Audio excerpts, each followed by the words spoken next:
Yes, guys, and welcome to We Are Tottenham TV. I am back, which means the pre-match pump-ups are back.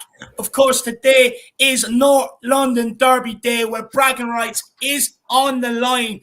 But look, whatever your opinions are on the manager and the ownership, today is not the day for it. Today is the day to unite, and let's get behind the boys and beat the field, aka Arsenal. We are, of course, joined by Shawnee from Spurs Talk Show. Sean, what day is it today, my man? Oh, you know it by now, mate. It's game day!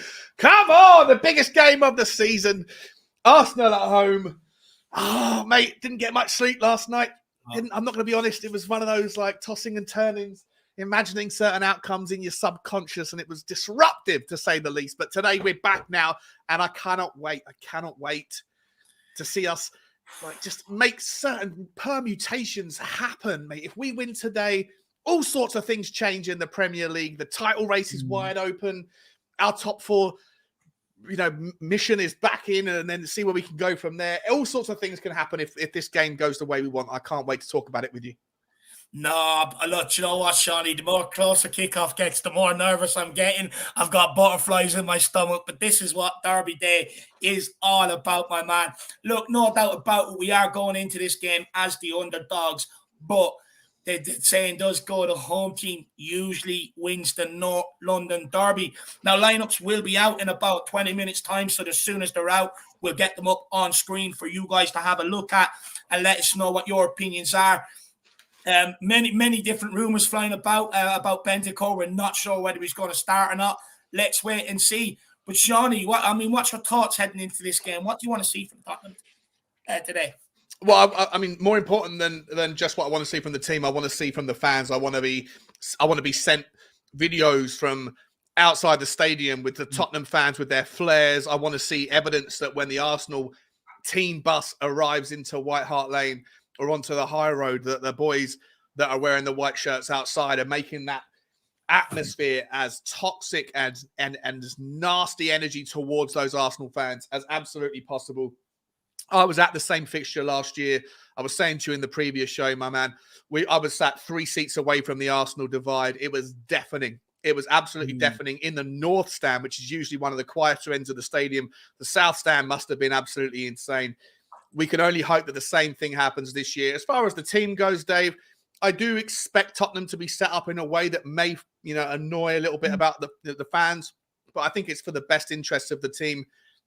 If we start with too much of a high line, Arsenal are going to come out of the traps early with a ferocity and an intensity that is, sometimes more often than not leads to them having some success. And I think that Tottenham need to start the game expecting that. We'll see what happens when the game starts, but if it is as expected, absorb it, sit back, try and pick them off on the counter. We'll talk about the ideal team selection that can impact and affect that strategy or execute it as best as possible. But listen, I expect Tottenham to have the deficit in possession today, Dave. And I think that it's going to be one of those moments where we're going to have to, as I say, tolerate a lot of pressure. And then hopefully we can absorb it and then ping off the counters and then try and sneak several goals. What are your thoughts, my man? Do you know what? First of all, Sean, I think the home crowd is very, very important today, in my opinion. I think last year, I believe Arsenal were bet before they even walked out onto that pitch, before the whistle even went. The crowd made it a nasty atmosphere for them coming down the high road. They made it a raucous atmosphere inside the stadium, like you were alluding to. And this is a young Arsenal team, and it can get at them, make them feel completely unwelcome, and they will buckle under the pressure. Now, look, I think we do have to realise that Arsenal do start fast, lad. They usually start fast either side of both halves, and they do get a lot of goals starting early. But this is where Tottenham need to come out and show a bit of a grit and desire. For me, personally, I don't think going out and going straight at them is the way to go, especially with our first half starts. We've scored 1 goal in the first half in the last 13 games. So if I'm going on that basis, for me, I just want to get it into halftime at 0-0. I think if we can get it into halftime at 0-0, I think we will go on and win the second half. 27 of our 37 goals this season have all come in the second half. So I'll be extremely confident going in at halftime if the game is in the balance, because I do believe we will take it, because Tottenham always show up in the second half. But I also believe the likes of Son will be hungry today. Got his goal against Crystal Palace. Hopefully he grabs another 1 or 2 today. We really need a huge performance from Sonny. But the most important thing for me is Harry Kane is chasing down Jimmy Greaves' record. He's on 265 goals. He needs 1 more to equal Jimmy Greaves' record of 266 and 2 more to beat it to get 267. And I firmly believe Harry Kane wants to get it done today. If he does it today, it'll be a day that would be remembered forever for any Spurs fan. They'll sit there and like, I remember that North London derby when Kane broke Jimmy Greaves' record. I was there. I was alive. I watched it. You know what I mean? And for me today, I think he's going to be super hungry. I hope to see Harry Kane drop deep, get on the ball, but also I think he'll have the hunger and the desire to get in the box and get on the end of absolutely anything, Shawnee. Yeah. Listen, I think that Harry Kane is often described as a player who has all the talent in the world but doesn't turn up for the big occasions. And I think that, you know, maybe that concept should be reanalyzed a little bit, because the big occasion shouldn't just be in cup competitions when you get to finals. There's other games that are big occasions, and the North London derby is certainly one of those. And Harry Kane is always someone that turns up for the North London derby. So, I mean, it's poetry. It's written in the stars. If he gets 1 goal today, then I think that Tottenham are going to at least come away with a point. If he gets the 2 and breaks the record in front of the Tottenham faithful against Arsenal, you know, that's a moment that will live in, you know, the memories, like you say, of everybody. And also, I think that also goes some way to kind of take that monkey off his back a little bit about that kind of big game dilemma that people have about him, because there's, like I said, there's more to big games. There's more.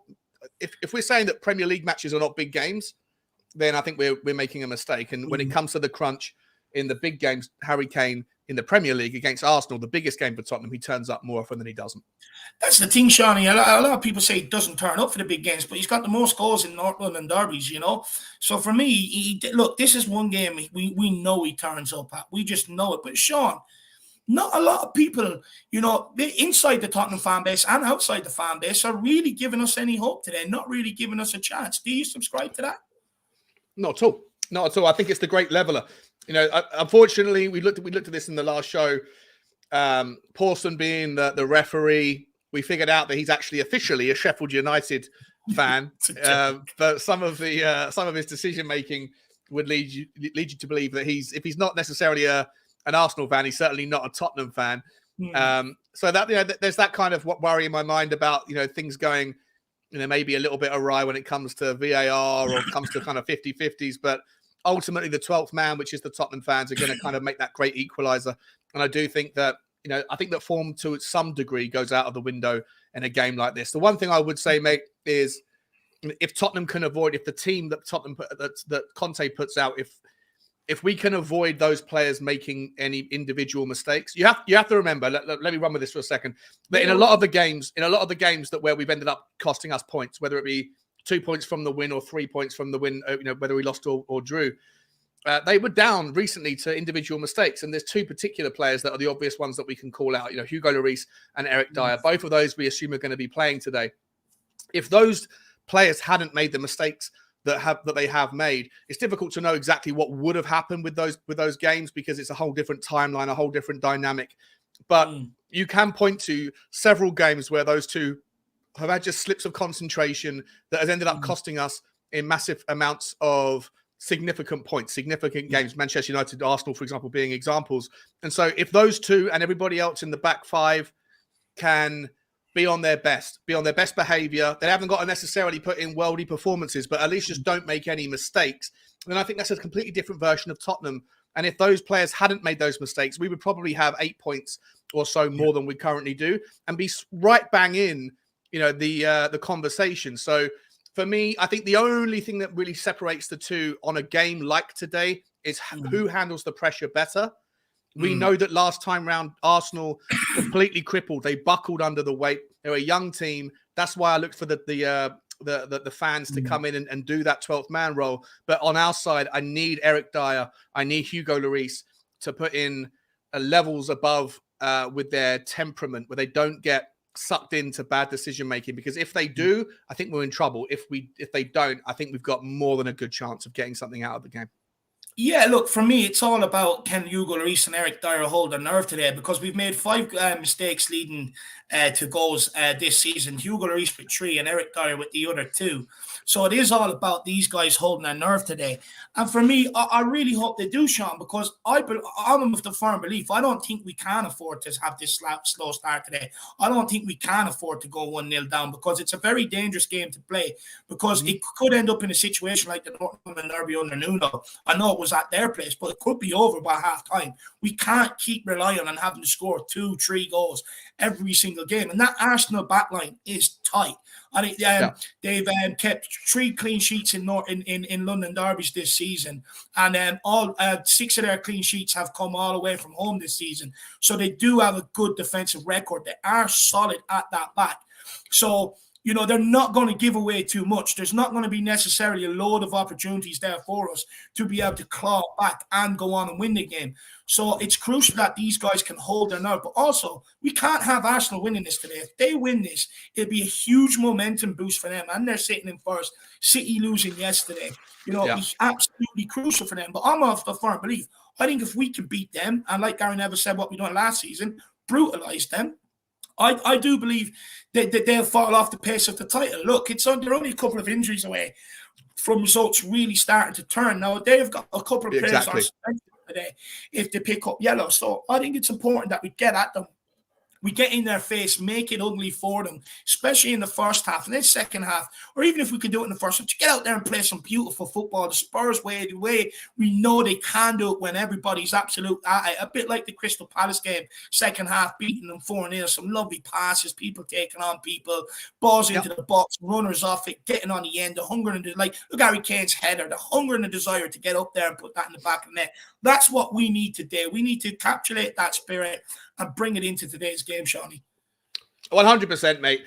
To me, I think that there is those two elements that have happened in the last 48 hours with regards to Arsenal that maybe does have a momentum shift. One of them, of course, is the boon to their confidence that Manchester City drop points to Manchester United. But look, at the same time, if they think that Manchester United are not in a title race right now, then they're sadly mistaken, right? So, whilst they're probably excited by the fact that City drop points, Man United are right on the coattails. On the other hand, you could take the idea that, in the last 24 hours, you mentioned the fact that Arsenal were only a couple of players away, a couple of injuries away in key positions from like looking particularly weak. A little bit the way that Tottenham season has kind of panned out, with not just the frequency in which we have injuries, but the consistency in the positions that the injuries have kind of flared up, which has caused us all sorts of problems going forward. Arsenal face that same dilemma. And I don't know if you were watching, if you're on Twitter, Dave, too much, but last night when the news that Mudryk had signed for Chelsea, I know we're not going to talk too much or at all about it, but to me, it's bonkers that they would pay that money for someone on an 8.5-year contract, £85 million in guaranteed wages for Mudryk. And yet on top of the £100 million or whatever it is that they paid for the player, I know that the rationale behind it is something to do with their FFP. They can use amortization of the player's contract to kind of justify the FFP. So there is a little bit of logic to it from Chelsea's perspective. But Arsenal fans, unbelievably volatile. They're so angry about the amount of time that was wasted on this player and the fact that the player went elsewhere. There's a little bit of animosity, a little bit of negative energy that suddenly popped up out of nowhere regarding the Arsenal kind of fan base last night. And that, could be something that shows that they're a little bit fragile right now. They're scared. They're worried. They're concerned. And so if Tottenham can start this game well today, if we can take the lead, whether it's in the first half or the second half, then you could already see, on the back of that news, imagine the post-match reaction of Arsenal fans. You lose to Tottenham. You've lost out on Mudryk. That kind of negative spiraling effect of toxicity could easily start to build momentum. And that could be the trigger that could make their season downfall. So there's so much at stake today, Dave. And like you say, mate, it's about how we start. It's about how they start. You have to anticipate the certain tactics and the strategies, embrace it, absorb it, take your opportunities where you can, and then hopefully come out on the other side with the win. And if we do that, Arsenal season it's like a woolly jumper with a loose thread. If you keep pulling and pulling and pulling at it, suddenly before you know it, the entire thread is on the floor and there's no jumper left to wear. Not sure people want to imagine that sight with a jumper on me, Shawnee. But look, Or me, what I or me, will mate, say, or me. there was no better sight than seeing that away section empty last May when we absolutely brutalised them. But look, today is capable of being a complete, a momentum changer or a momentum shift, if you would like. If we can beat Arsenal, we've got City coming up. If we can get a result away to City, it completely blows the title race open. It pulls us back up into that top four. So today, if Tottenham win, it's a complete momentum changer. And plus, Arsenal have United after us. No guarantee they're going to win that. United are on form. And if United can beat Arsenal, and then if we can beat City, it pulls us like 5 points into Arsenal. So all of a sudden, these next 4 days are absolutely crucial for Tottenham. Massive. Arsenal and Man City. Now, look, me personally, I'm disappointed that we didn't get any players in to help with this period. But look, I just hope that these players can stand up today because they have let us down in big games. Liverpool, United, the North London Derby away. They've let us down. So if they want to sort of regain some of that respect and that trust back, today is the day to do it. Leave it all out on the line. But Shawnee, before we get into maybe talking about what we want to see on the lineups, I do want to ask you this. Yes, Arsenal are on an 11-game unbeaten run in the Premier League, while Spurs have lost 5 of their last 11, including October's 3-1 loss at the Toilet Bowl. What has been the biggest difference between last season and this season between both teams? I mean, there's so many variables, mate. There's so many variables. I think that you could start by looking at, if we just focus on Tottenham, the players that we've signed, whether or not people are playing hindsight Harry, saying that the window, like Conte wasn't backed. If you ask the majority of Tottenham fans, however staunchly you feel about, our owners, by about the middle of July, when we did the majority of our business, people were excited about the signings of Richarlison and Bissouma. People were getting behind the Longley deal. People were seeing it go the right way. Of course, then the whole window fizzled out early, and then we didn't really see the best of any of these players. I would argue that Longley's been our best centre-back this season, but the rest of them, Bissouma has been, let's be honest, call it a spade here. He's been a disappointment, and he was probably the one player that most fans were super excited about. Richarlison's battled with his injuries. He hasn't scored goals when he has played, apart from the 2 against Sporting. And so I think you could take a look at like the signings that Tottenham have made have probably been a little bit kind of disappointment with the benefit of hindsight. Probably didn't do enough. What we did do hasn't really worked out. Whereas you pivot to Arsenal and you saw the impact that Jesus made very early, scoring goals, and then even when he had a dry spell of like XG, he actually still was a very mainstay part of their creativity. Zinchenko, right, brilliant down the left-hand side for them. People returning from loan. I think Saliba, was he a loan boy last year? Absolutely phenomenal, right? And then you've got this. So there's things that are happening with regards to the players coming in that were different for Arsenal and Spurs. And then I think you also should focus on injuries a little bit more than we do. I know it's like a mainstay excuse that everyone makes. Well, we've had injuries, and then other teams say everyone has injuries, bro. But I do think that there's a little bit of bit more rope to the idea that Tottenham's injuries have been not just significant and frequent, but also they all seem to happen in the same area at the same time, to the point where we've had 6 forwards and we've only been able to put 3 out on the pitch and have nobody attacking on the bench. Now is that who's to blame for that? It's not a story, a conversation for another day. But so I think that not only has things started to come together for Arsenal and things haven't for Tottenham, you could also point to the relative successes of the players identified in the windows, returning players for both teams, and injuries. I think those 2 are the kind of the variables that you can't really control. And I think that they probably have quite a large part of the influence. There's other things we can talk about, but I'll let you come in with your version of it first. No, look, 100%. I agree with you on the injuries. If you look at it, you've got Romero, our best defender across that back line. He's been out for a large chunk of this season. It's had huge effects on how that back line performs, the nervousness in that back line. It doesn't help by the mistakes, but with having him back there, it adds that bit of bite, that bit of steel that perhaps we lack, that engagedness. He's proactive, whereas you look at the rest of our defenders, they're very happy to drop back all the time, drop off, whereas Romero doesn't want to do that. He wants to clatter them. So that's absolutely important. And then you look at the forward areas. Look, we've been left short. For instance, nobody could see Sonny's downfall coming this season. Absolutely nobody could predict it. You know, that's been a huge factor. We're 23 goals last season. You know, we're missing these goals this season. That's a huge factor. Not only that, but the creativity that he brings, the space he creates for others when he's on form. Kulu's only started 8 out of 17 Premier League games. Correct. You know, he's been a huge loss. When he doesn't play, everything goes into Harry Kane. And all you got to do is get your centre-half right up behind him, look to dislodge the ball, get someone else to come in. But with Kulu, we have another out ball. You know, Kulu can get on the ball. Not only can he get turned on the ball and play people through, but what he does, Sean, I think this is hugely underlooked, is how he can get the ball and carry us up the field. You know, we don't have anybody in the team that can do that when he's not there. He can get on the ball at halfway and bring us right up to the other end. But not only that, he can go along the byline. He can cut in and play them wonderful left-footed crosses towards the back post. And we have missed that creativity. Richarlison being out injured. Lucas Moore being out injured. We've been down to the bare bones up front. So when you look at it, up front and defence, it's sort of where our problems have been last part of this season. And injuries have a massive part to play in it.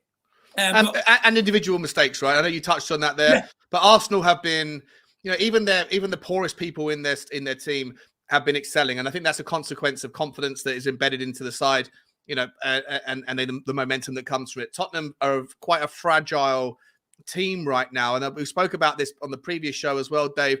You look at Crystal Palace, we start the game really well. Around the 25-minute mark, Pierre-Emile Højbjerg makes a little slip. He misplaces a pass, puts us under pressure. Before that, it was Tottenham.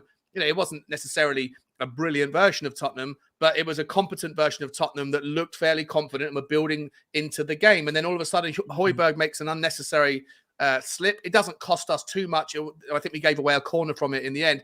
But ultimately, that then set in play like a series of events that saw all 5 of the back 5, with the exception of Hugo Lloris, the back 5, all of them made uncharacteristic errors in the next 10 minutes. And it resulted in Tottenham being pushed back.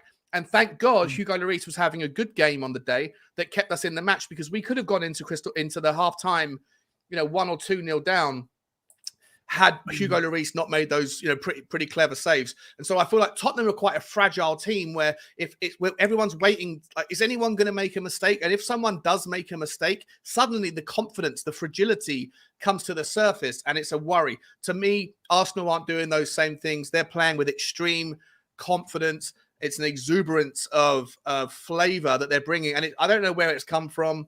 I think Arteta, you could make the argument that if you back the manager for 3 years and you tolerate 2 years of nonsense, then, you know, eventually, if the guy's competent enough, he's going to start to, you know, get the results.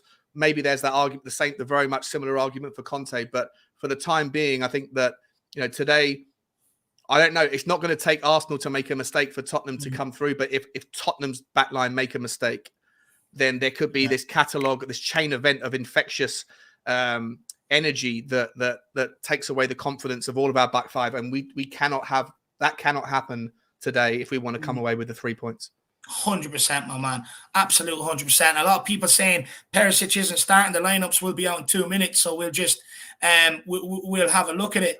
I just want to pull this up because every time I'm on, this guy is on here and it's pissing me off. How many times do I have to tell you I don't drink, you absolute clown, absolute idiot? You know, I don't know how many times you have to tell someone something, and then he's probably talking about me, Dave, because he probably thinks I speak with an Irish accent, because I usually drink. Absolute. And then there's another guy called Friday calling us Levy lovers, which isn't the case either. You know, at the end of the day, I just thought, I look, absolute morons. Anyway, I'm not going to let them ruin my North London Derby Day experience. But Shawnee, team is out. Shall I bring it up for you? Yeah, if it's out, bring it up. Let's have a look at it. But you know, I'm assuming it's out. Let me see. You were saying in the pre-match bump up over on my channel, or the pre-match build up over my channel, that you would rather Ryan Sessegnon in there today.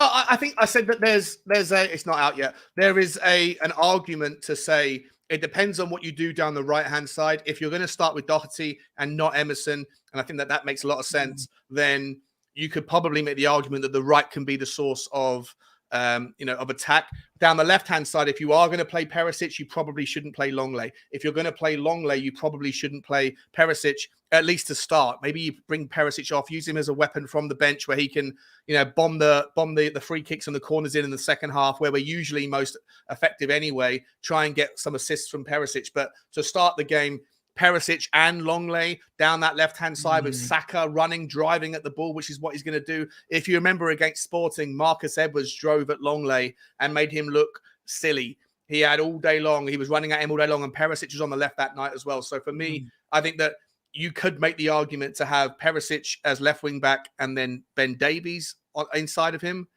Or you could make the argument to start with Sessegnon and have Longley inside of him. But I don't think you can play both Perisic and Longley on the left if you're also going to have Doherty on the right. I think we're going to be cut open too much down the flanks. Martinelli down the right, Saka down the left. They're going to have a field day if we throw on our most gifted ball-playing wing-backs and centre-backs.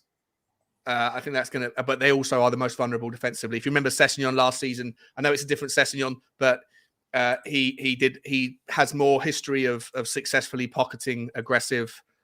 driving forwards like Salah, etc. So, there's the logic. Have you got the team up? Have you? Okay. You might need to change I'm not really sure what's going on here. Yeah, I'm not really sure what's going on. Yeah, just change the landscape that you've got. There we are. Now try it again. I'll have to log back into the Twitter. Have you got it? I'll do it. Yeah, I've got it. Hang on. Here we go. Okay, grand. So the lineups are out, guys. Shawnee's going to bring them in here. Let's see who is in the starting 11 for Tottenham today. Let's see if there's any massive calls. Can't wait to see this lineup. Here we Hugo Lloris in goal as captain. Matt Doherty at right wing back. Romero, Dyer, Longley at the back three. Sessegnon, as I suggested, on the left. And then Højbjerg and Pape Daddy Sarr in the North London derby. It's interesting. Kulusevski is back. Oh, my light's falling over. Come on, Kulu. Kulu is back. And Harry Kane. And then on the bench, we've got Fraser Forrester, Emerson Royale, Davinson Sanchez, Ben Davies, Ivan Perisic, Skip, Basuma, Brian Hill, and Richarlison makes the bench as well. So no Bentancur today. Not fit enough to make the game. But look, let's get on and talk about the lineup. I think the thinking behind it with Sessegnon, Sean, is to have that pace to match Saka going backwards. Look, Perisic is a huge loss. He's got some of the most crosses in the Premier League. For the first half. Crosses. But look, I can understand the Sessegnon call. When I look at that, I wonder who's going to take the set pieces now. But I do understand the Sessegnon call. You're right. He's had big games against Liverpool in the past, big games against Man City defensively. And I think that the thinking behind it is to be able to track the runs of Saka and keep up with him. Because Perisic has been caught out defensively a lot this season. Doesn't necessarily have the pace to be able to keep up with Saka. So, look, I can understand that call for sure. I think Longley over Ben Davies, for me, I like it. Because with Ben Davies, he'll take the set pieces from the left hand side, surely, wouldn't it? Or maybe he wouldn't. Maybe he needs to be in there for the headers.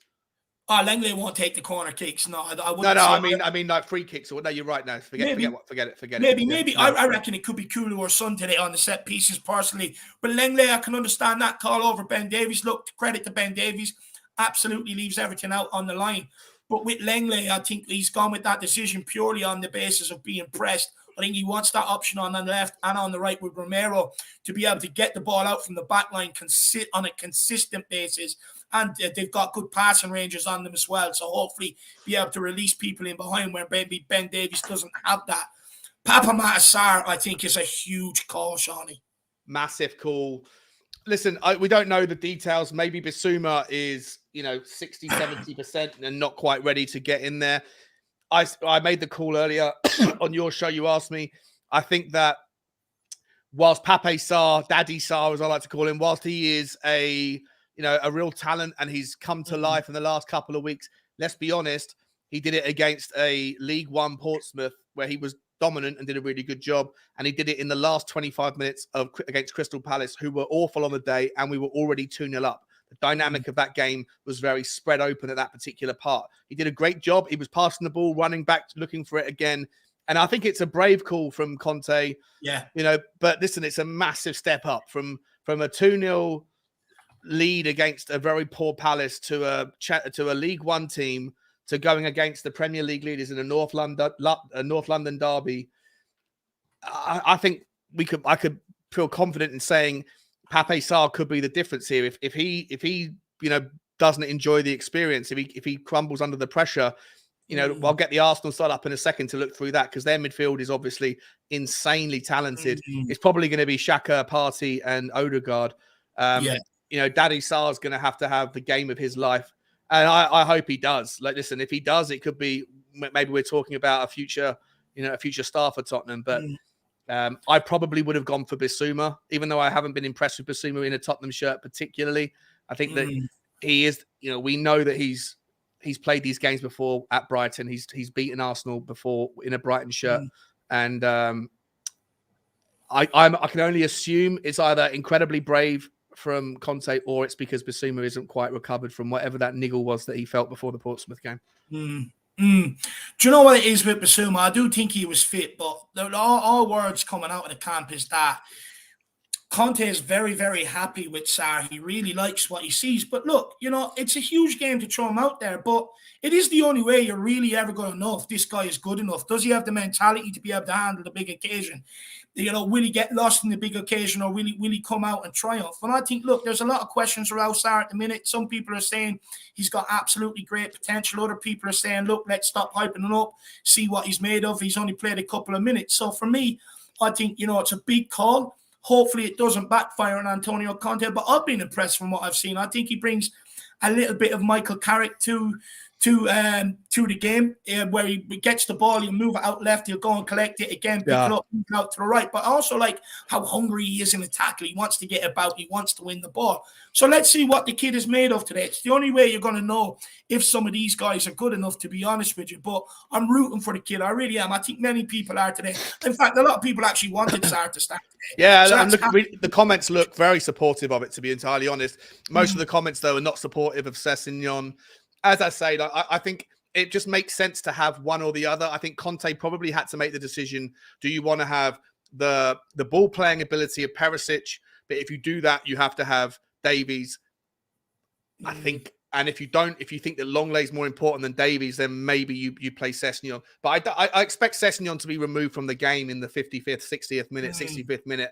I do think you're going to see Perisic play a big part in the last 30 minutes. Yeah. Let's just hope that Tottenham are still very much in the game, ideally winning, but at least in the game at that particular point. Sessegnon, massive day for this guy. I don't expect to see him doing too much going forward.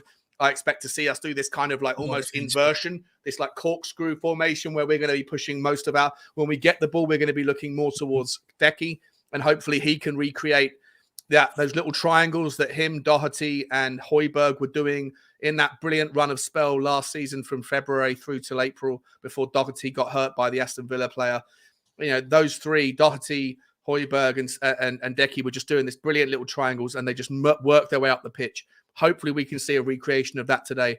I would expect a lot more defensive responsibilities from Sessegnon and give him less kind of need, less reason to get caught out up the pitch, because, that's not where he's at his best. So I wonder, though, does it give Saka a bit of confidence coming into this game, knowing that we sort of altered to deal with him? It'd be very interesting. I really do hope Sessegnon can't pocket him, though. It'd be absolutely unbelievable. Mike Barrow says, Dave is the angriest I have ever seen a Spurs fan. Sean is the most level-headed of fans. Interesting combo. Sean, you think I'm the angriest Spurs fan you've ever seen? I think. Well, I've seen you very angry when things aren't going well on your channel. Yeah. You're emotional, but you always what you say is always with passion, but also logic. I've seen angrier people for different reasons. No, I don't think I take it, Mike. Thanks, mate. Yeah, I get angry when things don't go well, for sure. I mean, but that's the passion. I just want to win every game, But generally, I don't think I'm angry. But look, Mike, let me know if you think different. But Shawnee, let's bring up the Arsenal lineup here. Sorry, what were you going to say, Shawnee? No, I was just saying. I think angry and passion can sometimes be a little bit, intertwined. Fair. Yeah, I think you're certainly one of the most passionate people I know, and I love that. I like to about you, think mate. I'm level-headed as well, that's for sure. Yeah. Anyway, yes, the lineup is out. We've got Ramsdale in goals, Ramsbottom. We've got White. We've got Saliba, Gabriel, and Zinchenko forming the back four. No surprise in the midfield. Partey, Xhaka, and Odegaard, and then Saka, Martinelli, and Nketiah up front. You've got Turner, Tierney, Tomiyasu, Holding, Lokonga, Smith, Vieira, Smith Rowe, and Marquinhos on the bench. Look, this Arsenal midfield and the forward line is where the real danger is. Odegaard, Partey and Xhaka just shut up absolutely everything, and then they get the ball to Odegaard, and he's the one that pulls the string. You've got Saka running down one side, Martinelli the other. Two in midfield up against this tree. How are we going to get close to Odegaard to stop him from playing, Johnny? Be very tight, be very compact. I think sometimes we're going to have to play a little bit over the top of them. If I think we are going to sit back. I think we are going to try and absorb, let them have the ball, let them play their high line. Hope for the love of God that we can be that compact five that we were at the start of the season that was just very difficult to break down. Wait for them to give the ball up, make a mistake, get that ball, and then hopefully ping it over the top, get it down into the channels. You know, we're going to need an absolute worldie from Decky. We're going to need an absolute worldie from Sonny, because if we let the ball, if the game is played in the midfield third, then you're right. You know, Odegaard is just delectable to watch, and the way he could just pick a pass, play that locksmith role. And if we sit there and try and compete with him in that battle with only two people, especially one of them being as untested in this sort of level as Pape Sarr, then I think the game could pass us by. So I would expect us to sit back, sit deep. Unfortunately, it's going to be very, frustrating for the Tottenham fans. I hope that the Tottenham fans that are at the ground, who are going to give that 12th man vibe, I hope that they're patient with Tottenham and understand that this is part of a tactic. It's, let them have the ball, but sitting back, absorbing, and then breaking it. I hope that they recognize that it's part of the plan. So don't get too frustrated. Don't let that atmosphere become diluted in any way. And then hope that we can pass the ball through them, get it over the top. Or the other option, of course, is to make it a spicy affair. Get stuck in. Pape Sarr is from what I've seen, not much of it, but from what I've seen, he's a brilliant time. He times his tackles it very well. You need to see Smash Romero get in there and do and lay one onto somebody. Get that kind of that nasty vibe about the game, and then that you've got yellow cards and overreactions from Partey and Xhaka. Maybe that's the way we go about it. There's been red cards in the last two North London derbies. I wouldn't bet against the fact there's going to be some serious amount of cards and bookings in this one. It's going to be difficult though, mate. Partey, Xhaka and Odegaard, very tricky. What I would say, if you remember, it was Ben White that screwed up in the Newcastle game under pressure when he tried to clear it and he put it into his own net up at St. James's Park. Ramsdale had absolutely no chance to keep it out. I wrote a song about that moment. Ben White is he can flake under the pressure. So I think that whilst you might have Saliba, that's a real solid rock, I'd be interested to see how Saliba and Harry Kane match up today. But I do think that Heung-min Son could absolutely have the betterment of Ben White. And I think that that's one of the areas where Tottenham need to be exploiting if possible. So it's a fascinating game, mate. And it's, 45 minutes away from starting. It's building, my man. Look, for me, that midfield is important to stop. I think if you can stop that midfield, you sort of stop Arsenal from playing. If you remember back to the last North London derby, I think Partey and Xhaka both scored, with Odegaard pulling the strings. So we've got to stop them from playing. It'd be very interesting to see if we have a plan for Odegaard. But Partey and Xhaka are also just...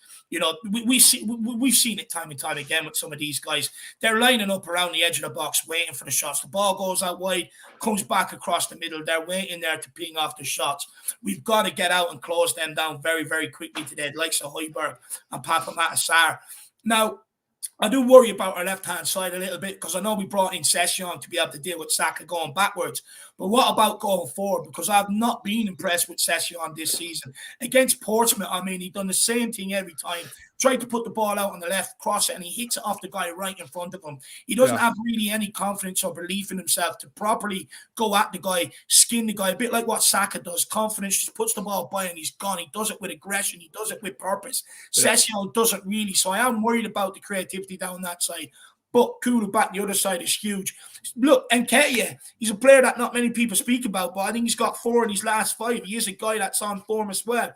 But he's a poacher. He's a poacher more than anything else. Dave, what I would say about the left-hand side, right? There's been a lot of arguments that have been put forward this season. I was actually one of the guys that was promoting this narrative in the first 10 games that part of the reason why Sonny has been a little bit lackluster. I tend to think about that less now as I do. Now I tend to think it's more about his confidence. But Perisic running into those spaces, occupying the areas that Sonny would like to occupy, or where Sonny would like to have space, it hasn't really worked. Perisic has done well with his crosses, but Sonny has somewhat struggled when the two have played together. If Sessegnon's job today is dictated at just pocket Saka, right? Hang around him, almost man-mark the guy out of the game. Don't allow him to have more than a meter or two of space. Otherwise, he will take that first touch, stick it past you, and then he'll burn you for pace. If that's the case, then maybe Sonny is going to have a little bit more room up the front. And if we can get the ball into his feet when Saka's down this end and Sessegnon's marking him out of the way, then maybe Sonny can do something that we haven't seen too much of him this season, which is get a little bit more freedom, because I think Arsenal are going to naturally presume that we're going to be playing our balls down the right-hand side. And so that naturally allows Sonny to have a little bit more space. Again, mate, it's a fascinating encounter. Yeah, look, for me, I think you're right there, Sean. If we can't leave Sonny a bit of space, get him the ball nice and early and get him one-on-one with Ben White, I think, he definitely has the capabilities of skinning him. But look, Sean, do you think Sonny will turn up today? Because it's, look, for me, I go by the saying, form is temporary, class is permanent. Now, Son has gone a bit beyond the form is temporary sort of thing. But yeah, semi-permanent. Yeah, today. Because for me, look, I've been extremely let down by him this season. I've backed the guy up to the absolute hilt. Now, there was a bit of confidence there from the goal against Crystal Palace, but then he sort of failed to deceive against Portsmouth. So you don't really know which Son is going to show up today. But hopefully, I have to get down this red. It's killing my eyes. We get back up the Spurs one. I can't look at the red anymore. It's making me angry, Mike Barrow. It's making me angry. but then, look, Sonny, we need a massive game from Son today. We also need Kulu. Sean, how fit do you think Kulu is today? For me, look, he's been out injured for a little bit. I hope he comes back fully fit, because Kulu is absolutely crucial going forward. Like I was saying earlier, he creates a lot down that right-hand side. So do you think Kulu is 100% fit today, or do you think maybe it's like 70%? Mate, I don't know. It's the perennial question with this medical team that we have, right? I don't think they get anything like the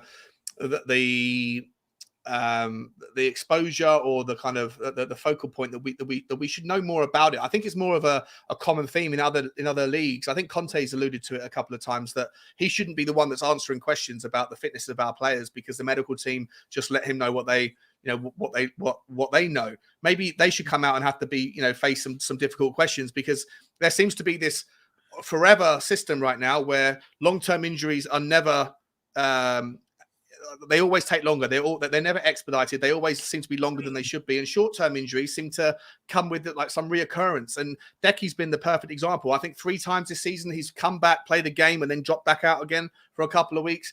I have no idea whether it's just the fragility of the physical, the players that we have, whether their physiques are just a little bit fragile, especially when you have hamstring injuries. That they're always a little bit more likely to go again. But I hope that Decky's up for it. And to answer your previous question about Sonny, sorry, let me finish. I hope not. I know Decky will be up for it, but whether or not his body is ready, whether he's 100% or 80%, I just hope that he gives it 100%.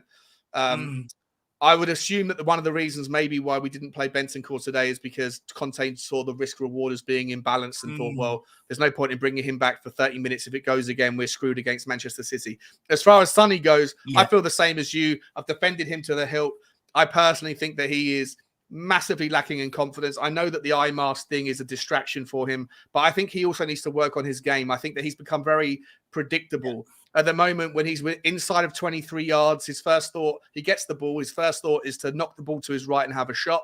And if he's outside of 23 yards, his first thought is to dribble with the ball. And again, even against Portsmouth, he was absolutely murdered 8 times, 9 times in that game, where that same right back picked it off his feet so many times against a League One level right back. Absolutely insane. He needs to adapt his game. He's become predictable, and that, whether it's passing more, whether it's running more, whether it's dribbling a little bit, then letting it go, whether it's used, I don't know what the system is. I'm not a tactician. I'm not a coach or anything like that. So I don't necessarily understand what the solution is, but I know that the problem is predictability, and he needs to be less, do less of the things that he does and more of the things that he doesn't, to get back to something like the player that we have come to expect from him. And today, I don't know. Well, we'll see. 100%. Look, last season he got a lot of goals by just not really touching the ball. The ball comes into Harry Kane. He gets turned. The ball's played in behind. He's in behind and he finishes it. But this year, it's like we're asking him to hold up the ball a lot more. And it's not his game. He's getting bullied off the ball quite a lot. Deep in our half, in their half. It's happening an awful lot. He needs to learn to hold up the ball under pressure, because right now defenders are just getting up right behind him, putting a little bit of pressure on him, tossing him to the side and taking the ball off him. But look, it's not London Derby day. If it's that sort of day that when you wake up in the morning, you be like, no, I'm up for it today. I get out there and he can produce something magic, because that's one thing about Son.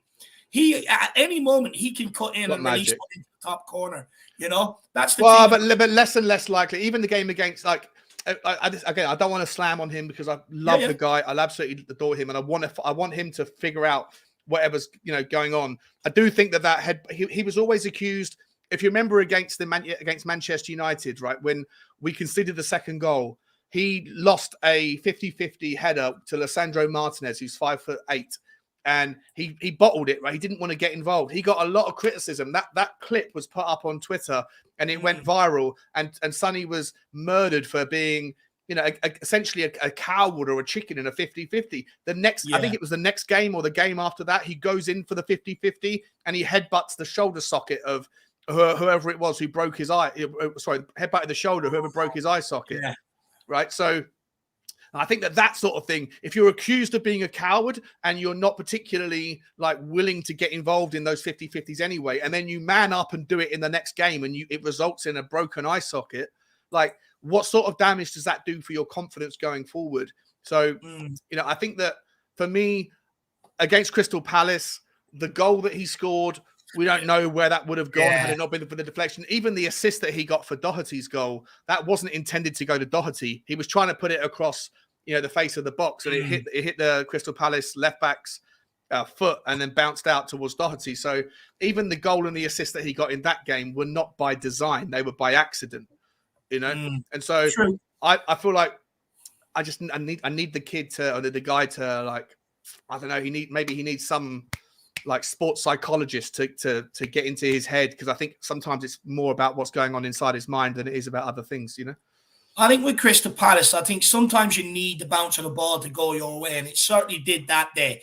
And hopefully that can spark something inside him. Hopefully that does bring him that bit of confidence, and we can start to see the Sonny that we know. But Shawnee, interested in the pre-match press conference, Antonio Conte was alluding to Arsenal's disciplinary problems, saying he didn't want the players to be surrounding the ref, getting at the ref, because he hates that sort of thing.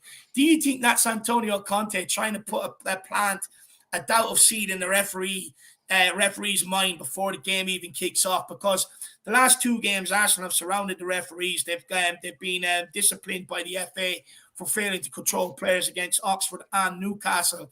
Is Antonio Conte playing mind games in the press to try and get into the referee, maybe affect a few of his early decisions, or maybe hand out a few early bookings to some of these Arsenal players? Smart.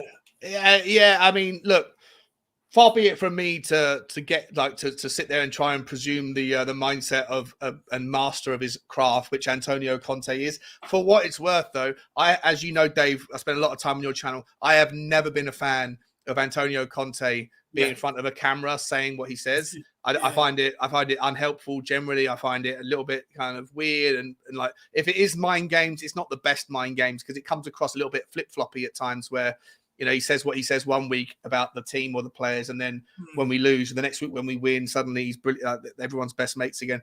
I don't necessarily think it might be down to the language, it might be down to just the person, but if he was someone that was to be playing mind games with the referee, I don't necessarily think he's the right guy to do it, because I haven't got that many positive things to say about the way that he handles press conferences.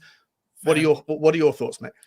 No, I absolutely love it, to be honest with you, Sean. I think it's a bit Alex Ferguson-esque, trying to maybe influence some of the referee decisions, or at least have that in his brain before he goes in to referee this game, so that if the Arsenal players do try to surround him, and look, I actually condone players getting around a referee, because I do think, at the end of the day, they're human. I do think it can influence decisions definitely influence further it, in the game. I think Antonio Conte is trying to plant that in the referee's head, so if they do get around him, it's like, get away, or give one of them a nice and early booking. What was it he said? What was it? Sorry, because my internet cracked as you were saying what he said. What did he actually say? So Conte has called for Tottenham and Arsenal to show respect to this weekend's referee, Craig Pawson, after expressing his hatred for players that try to intimidate officials. For me, it is a clear dig at Arsenal being charged by the FA for failing to control their players in games versus Newcastle and Oxford. Fair enough, and I do think it is trying to maybe get into the referee's head, because we have been on the end of some wrong decisions this season in big moments. So I think that's absolutely genius by Antonio Conte, and I actually hope he gets under Arteta's skin today on the sideline as well. Oh, Arteta's going to have a moment. There's going to be a moment where Arteta is crying his eyes out. Or Arteta, we're going to call him, because he's always full of tears. No, 100% there is. And Arteta cracks under the big pressure. He done it against Man City, against Liverpool. I mean, Anfield was quiet, Liverpool were quiet, Klopp was quiet. All of a sudden, he runs up to Klopp, stirs him up, and then Liverpool, he makes it twice as much as a hard game for his Arsenal team, and Liverpool come back. So for me today, there is definitely an opportunity to get at maybe Arteta's naiveness in that dugout, get under his skin, get him psyched up, get him to start making some rash calls. Antonio Conte said it in the, got under his skin in the last press conference at the back end of last season. I think it was he called Arteta maybe naive and stuff like that, and you could clearly see, it got under Arteta's skin and 100%. Stuff like that. 100%. So I think it's absolutely genius by Antonio Conte, and hopefully that does work in our favour, and we do get the majority of the decisions. Everybody, Newcastle has scored very, very late on against Fulham. Alexander Isak on the 89th minute, which means, look, we can't really go into top four with a win today, but we've got to win to be able to keep the pressure on and keep us 2 points behind Newcastle. But Sean, we are going to end off now in a couple of minutes. Any final thoughts out there that you want to put out there before we end off, man? Not really, mate. I'll just give you my my score and my desire, I guess. My score prediction, I'm going to go for, I've had a bet on 2-1 with Harry Kane to score at some point. That was my main big bet for the afternoon. But I do also think there could be an outside chance of a 3-1 for Tottenham. I know that I'm obviously going with my heart rather than my head, but I do think Tottenham can do it. I don't think we're going to get away without conceding. But I think that the our attack, if we can get the ball to them enough and they can pull it out of the bag, then you've got Harry Kane that's just desperate to make this day memorable for him. And the catalyst is there. For me, 3-1 or 2-1 Tottenham. I think it's going to be a tough, exhausting affair. I just need everybody who's going to the game, everybody that's maybe watching this right now that was in the pub outside the stadium about to go in. If you are watching this, get behind the team 100%. I hope you were banging on the Arsenal team bus on their way in. Make it uncomfortable. Stay with the program, and Tottenham can. Let's just hope, Dave. Let's just hope that we can.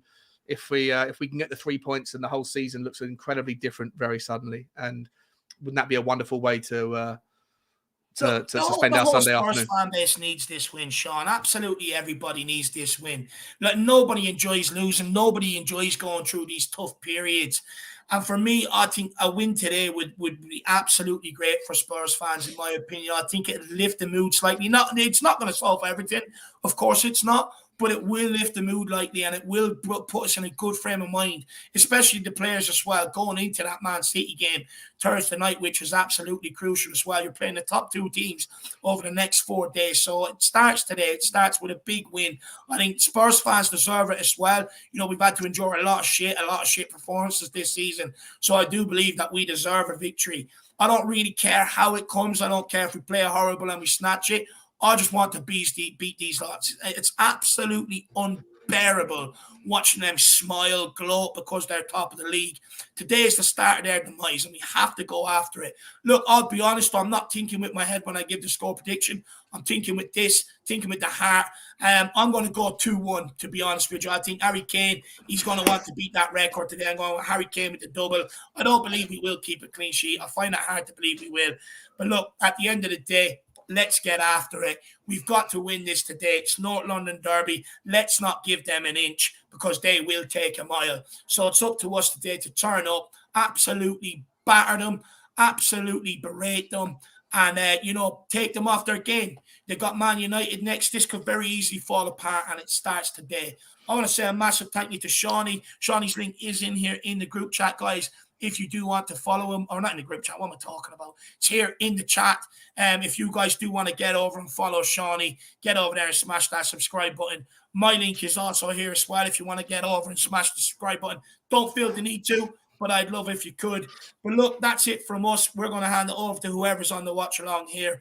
We'll see you back again very, very soon, Thursday night. Everybody get the beers out. Let's go. Come on, you Spurs. Come on, you Spurs. Trust.